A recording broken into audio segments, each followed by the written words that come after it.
Hello, good morning dear students. मैं Rambabu Verma Sant Kripal senior secondary school की online classes में आपका हार्दिक अभिनंदन करता हूं। आशा करता हूं आप घर पे सुरक्षित होंगे, अच्छे होंगे। अगला टॉपिक मैं शुरू करा रहा हूं। अगला अध्याय 9th क्लास का एनसीईआरटी कोर्स सिलेबस के अकॉर्डिंग तीसरा जो अध्याय है अपना वो है परमाणु एवं अणु। डियर स्टूडेंट्स, अब तक हम लोग पढ़ते आए वस्तुओं के पदार्थ के बारे में कि पदार्थ क्या होते हैं, पदार्थों का निर्माण कैसे होता है, पदार्थ की अवस्थाओं के बारे में। लेकिन डियर स्टूडेंट, और पहले से यदि हम जाएं तो पदार्थ से पहले अणु और परमाणु आते हैं। अणु और परमाणु की जहां तक बात आती है तो परमाणु एक ऐसा जैसा कि परम अणु, परम यानी कि अत्यधिक सूक्ष्म, और अणु का मतलब होता है कण, अर्थात अत्यधिक सूक्ष्म कण होता है परमाणु। परमाणु को यदि मैं कह दूं कि परमाणु की परिभाषा क्या होती है तो वह छोटे से छोटा कण जिसे हम और अधिक भागों में विभाजित नहीं कर सकते, या वह अविभाजितम कण जिसको और अधिक भागों में नहीं बांटा जा सकता हो, उसे परमाणु कहते हैं। जहां तक परमाणु के बारे में हमारे पौराणिकता के अंतर्गत भी बहुत सारे ऐसे दार्शनिक हुए और उन्होंने परमाणु को परिभाषित भी किया, परमाणु के बारे में भी बताया। भारतीय वैज्ञानिक परंपरा की बात की जाए तो पाश्चात्य रूप से भी, पाश्चात्य संस्कृति से भी बहुत अधिक पुरानी परंपरा है हमारे यहाँ की। हमारे यहाँ का वैज्ञानिक दृष्टिकोण सबसे पूर्व का माना जाता है। इस दृष्टिकोण को आगे बढ़ाते हुए हमारे जो दार्शनिक हुए महर्षि कणाद, ये ईसा से लगभग यानी कि 500 ईसा पूर्व महर्षि कणाद ने 500 ईसा पूर्व ये बताया कि परमाणु क्या होता है। उन्होंने बताया कि एक बड़ा पदार्थ लिया, उस पदार्थ को लेकर के हम लोग उसको विभाजित करते चले जाएं, बांटते चले जाएं, तो लास्ट में एक ऐसी अवस्था रह जाती है जिसको हम नहीं बांट सकते। उसको इन्होंने, कणाद ऋषि ने परमाणु कहा। इन्हीं का समर्थन करते हुए फिर दूसरे दार्शनिक थे हमारी भारतीय संस्कृति में पकुधा कात्यायन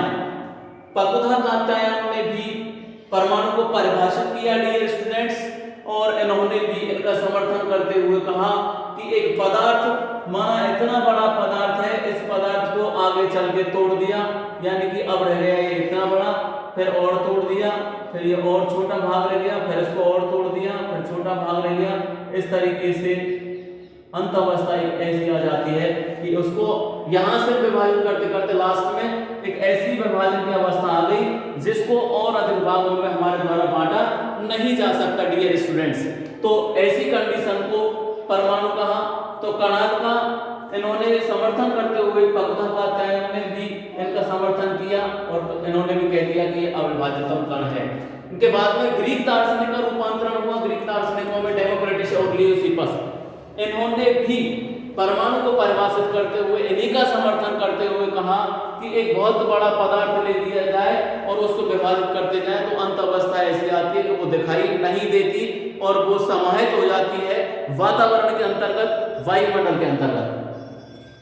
रासायनिक परमाणु की बात की जाए तो परमाणुओं से विभिन्न प्रकार के पदार्थ, जिनमें परमाणु मिलकर के, समान रूप से परमाणु मिलकर के अणु का निर्माण करते हैं।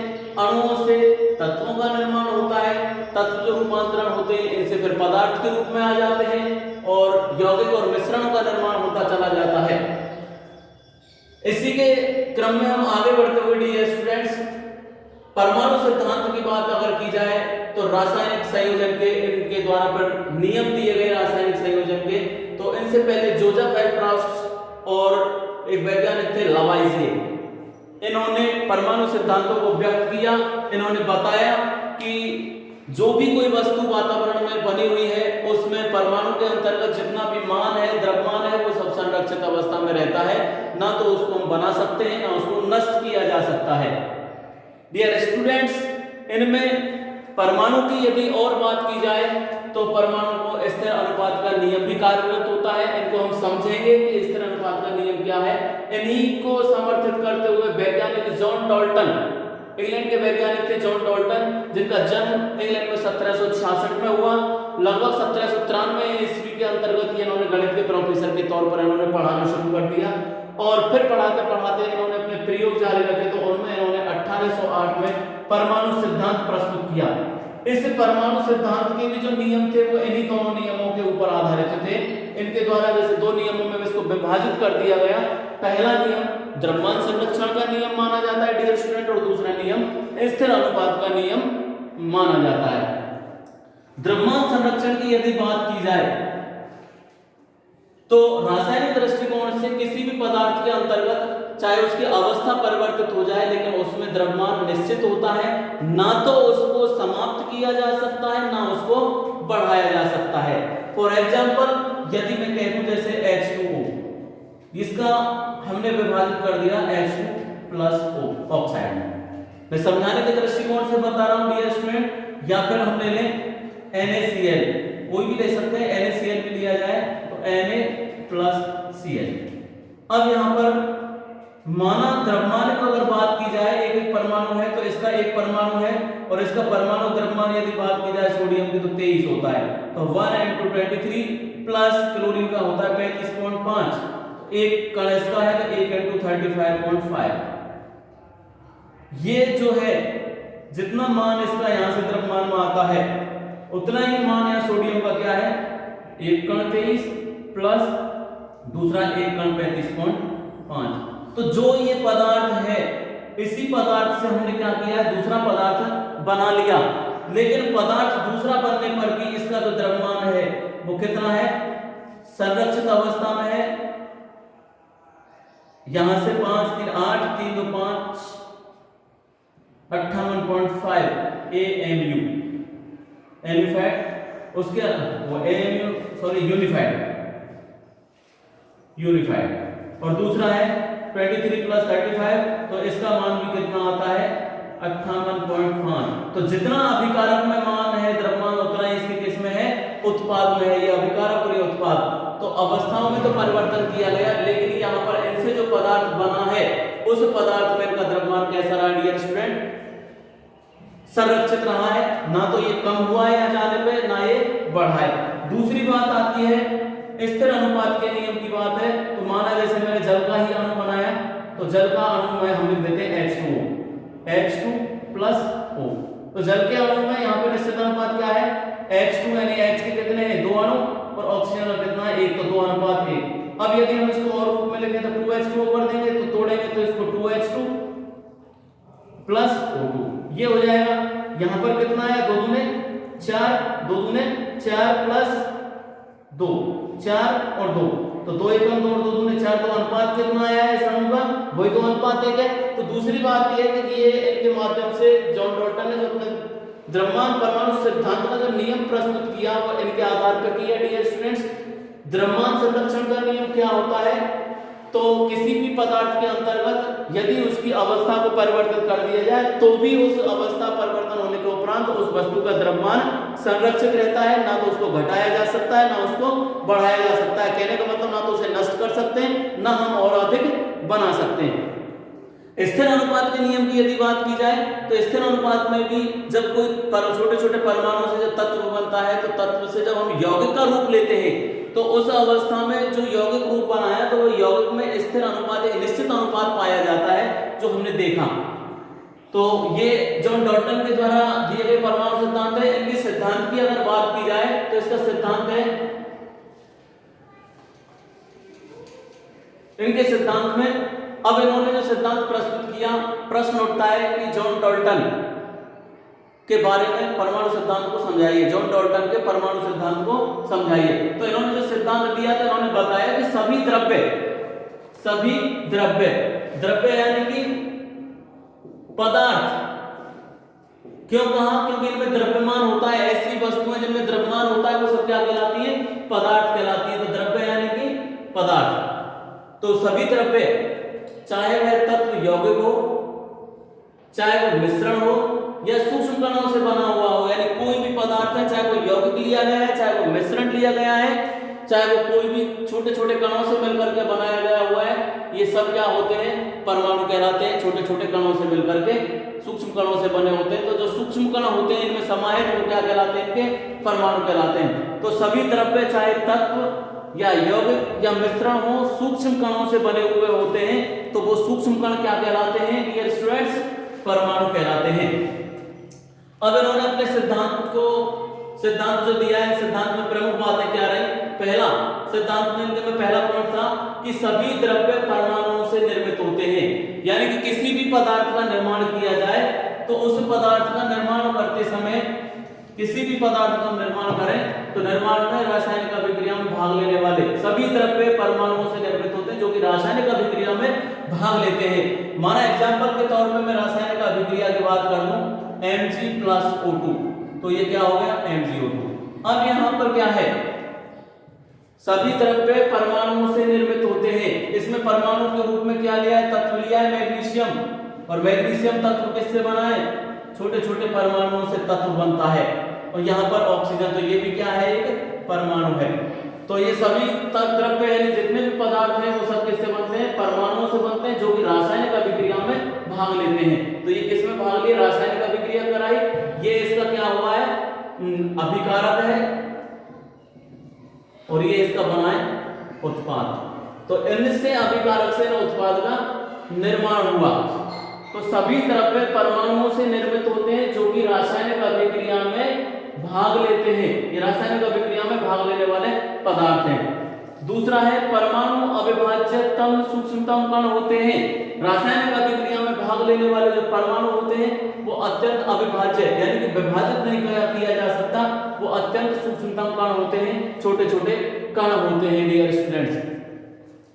इन कणों की कहानी अगर देखें परमाणुओं की, तो इनमें जैसे मैग्नीशियम परमाणु लिया है या सोडियम क्लोराइड बना है, सोडियम क्लोराइड में नमक के कण होते हैं, तो सोडियम Na और Cl दो भागों में विभाजित कर दिया। Na छोटे छोटे कणों से मिलकर के बनता है, लेकिन एक अवस्था ऐसी आती है कि ये भी कण भी सोडियम का बिल्कुल सूक्ष्म अवस्था में आ जाता है, जिसको हम आसानी से नहीं देख सकते। तीसरा है भिन्न भिन्न तत्वों का परमाणु द्रव्यमान और रासायनिक गुणधर्म भिन्न भिन्न होते हैं। बिल्कुल करेक्ट बात है, इसीलिए वो अलग किए गए हैं, क्योंकि उनके सभी के रासायनिक गुणधर्म भी अलग हैं और उनके परमाणु द्रव्यमान भी अलग होते हैं। जैसे हाइड्रोजन लिया, हीलियम लिया, लिथियम लिया, बेरिलियम लिया, बोरॉन लिया, कार्बन लिया, इनमें इनके सबके गुणधर्म भी अलग हैं और सबके रासायनिक परमाणु द्रव्यमान भी अलग है। एग्जांपल के तौर पर जैसे इसका 1 है, इसका 4 होता है, इसका 6 होता है। तो यहां से इनकी बात अगर की जाए, कार्बन है, कार्बन के जैसे यहां से 3 4 5 6, यहां से hydrogen, helium, lithium, beryllium, beryllium का 8 हो गया, यहां से 10, कार्बन का 12 हो गया। इस तरीके से इनके क्या है, ये एक तरीके से द्रव्यमान है, ये इनके द्रव्यमान है। तो जितने भी तत्व हैं सबके द्रव्यमान क्या है, अलग अलग है और सबके गुणधर्म भी अलग है। Hydrogen, helium, lithium, beryllium, boron, carbon ये क्या है, एक तरीके से गैस है। लेकिन इनके अलावा यदि हम और बात करें, जैसे आगे चले जाएंगे, magnesium, sodium, magnesium, aluminium, silicon, ये क्या है, धातुएं हैं। इनके गुणधर्म सबके अलग हैं, इनके सबके गुणधर्म अलग है, क्योंकि ये सभी क्या होते हैं, एक गैसीय रूप होते हैं यहाँ से, और या कार्बनिक रूपांतरण होता है, ये धात्विक रूप है। तो कहने का मतलब ये है कि भिन्न भिन्न तत्वों के, यानी कि सब जितने भी तत्व हैं सब अलग अलग हैं। इन तत्वों का परमाणु द्रव्यमान सबका अलग होता है और सबके रासायनिक गुणधर्म भी क्या होते हैं, अलग अलग होते हैं। चौथा है दिए गए तत्व के सभी परमाणु का द्रव्यमान और रासायनिक गुणधर्म समान होते हैं। दिए गए तत्व के, माना क्लोरीन ले लिया, इस तत्व के कितने भी परमाणु ले लें, क्लोरीन का Cl2 ले लें या फिर और कोई भी, जैसे जितने भी परमाणु हम इसमें बढ़ा दें तो परमाणु बढ़ाएंगे, क्लोरीन ये भी क्लोरीन है। तो दिए गए तत्व के, माना ये तत्व दे रखा है, दिए गए तत्व के सभी परमाणु का द्रव्यमान, तो जितने भी परमाणु सबका द्रव्यमान क्या है, क्लोरीन का द्रव्यमान क्या होता है, 35.5 होता है। अब यदि इसके 2 कण दिए तो 2 इंटू क्या कर देंगे, 35.5 कर देंगे। लेकिन द्रव्यमान फिक्स है। दिए गए तत्व के सभी परमाणुओं का द्रव्यमान और रासायनिक गुणधर्म कैसे होते हैं, समान होते हैं। तो रासायनिक दृष्टिकोण से डियर स्टूडेंट्स, क्लोरीन का, चाहे यहाँ पे हम ये नगण्य परमाणु 1 ले लें, चाहे क्लोरीन के हम दो परमाणु ले लें, इन सभी का रासायनिक गुणधर्म कैसा होगा, समान होगा, परमाणु समान होंगे। उनके बाद में आता है पांचवा पॉइंट, भिन्न तत्वों के परमाणु पूर्ण संख्या के अनुपात में संयोग कर यौगिक बनाते हैं। भिन्न तत्वों के परमाणु पूर्ण संख्या के तौर पर, जो मैंने अभी बताया रासायनिक संयोजन में स्थिर अनुपात का नियम, स्थिर अनुपात के नियम में यदि हम जाएं तो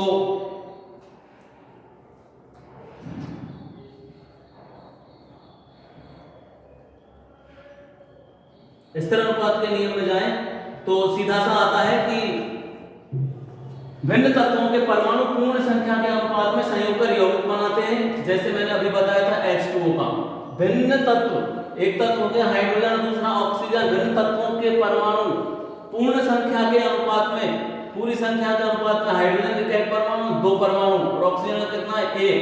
पूर्ण संख्या के अनुपात में संयोग करके क्या बनाया है इन्होंने, H2+OH2O। भिन्न परमाणु ये हो गए, इनमें से इसके दो परमाणु और इसका एक, तो 2:1। तो भिन्न तत्वों के परमाणु पूर्ण संख्या के अनुपात में संयोग कर क्या बनाते हैं डियर स्टूडेंट्स, यौगिक बनाते हैं। तो इन्होंने यौगिक बनाया। फिर इनके बाद में आता है किसी भी यौगिक में परमाणुओं की सापेक्ष संख्या पर उसका प्रकार निश्चित होता है। कोई भी यौगिक है, माना H2O ले रखा है, सोडियम क्लोराइड ले रखा है, सोडियम सल्फेट ले रखा है, कुछ भी ले ले, प्रत्येक किसी भी यौगिक में परमाणुओं की जो सापेक्ष संख्या होती है, जितनी संख्या परमाणुओं की दी हुई है सामने से, उनमें एक प्रकार निश्चित होता है। सापेक्ष संख्या का प्रकार निश्चित है। यहाँ पे दे रखा है Na2SO4। तो यहाँ इसकी हम सापेक्ष संख्या क्या है देखिए, इसकी सापेक्ष संख्या क्या होती है, सापेक्ष संख्या Na के कितने परमाणु हैं, 2, सल्फर का कितना है, 1, ऑक्सीजन के कितने हैं, 4। अगर इनके द्रव्यमान की बात की जाए तो फिर इनका द्रव्यमान हम आसानी से निकाल सकते हैं। तो ये परमाणुओं की सापेक्षिक संख्या आती है। मैं फिर एक बार बता रहा हूं परमाणु की स्थिति, परमाणु के बारे में कि परमाणु का एक सिस्टम क्या होता है।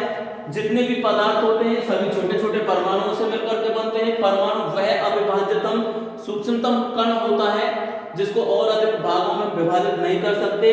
इसके बारे में हमारे दार्शनिक हुए पकुधा कात्यायन, महर्षि कणाद, डेमोक्रिटस लियोसिपस, इन्होंने बताया। सबसे पहले महर्षि कणाद ने ईसा से 500 वर्ष पहले ही बता दिया कि परमाणु क्या होता है।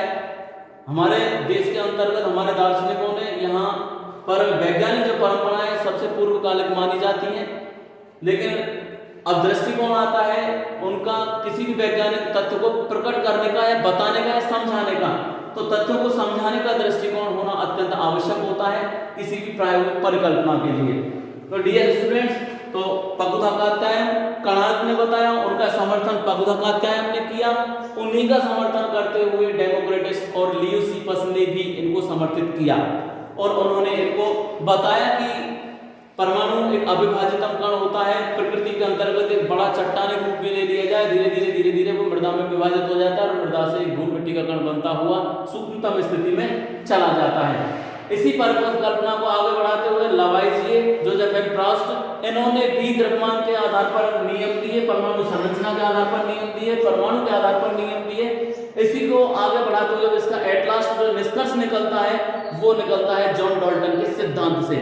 जॉन डाल्टन ने इस सिद्धांत को दो भागों में विभाजित किया, द्रव्यमान संरक्षण का नियम और स्थिर अनुपात का नियम।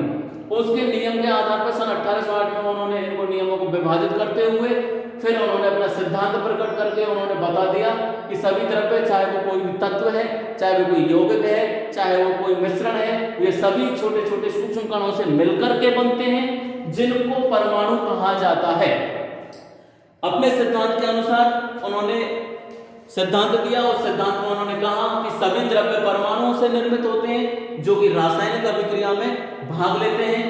परमाणु अविभाजितम सूक्ष्मतम कण होता है, यानी और अधिक भागों में विभाजित नहीं कर सकते। भिन्न भिन्न तत्वों का परमाणु द्रव्यमान एवं रासायनिक गुणधर्म भिन्न भिन्न होते हैं, यानी कि हम अलग अलग तत्व लें तो सभी तत्वों का परमाणु द्रव्यमान भी अलग होगा, रासायनिक गुणधर्म भी समान होंगे। दिए गए तत्व के यदि कोई एक तत्व दे रखा है, उस तत्व के सभी परमाणु का द्रव्यमान और गुणधर्म समान होंगे। उसी तत्व के, यानी कार्बन दे रखा है तो कार्बन तत्व के कार्बन की संख्या 1 कर दें, 2 कर दें, 4 कर दें, 6 कर दें, उसी तत्व के सभी परमाणुओं का द्रव्यमान कैसा रहेगा, समान रहेगा और उसका रासायनिक गुणधर्म भी समान होता है।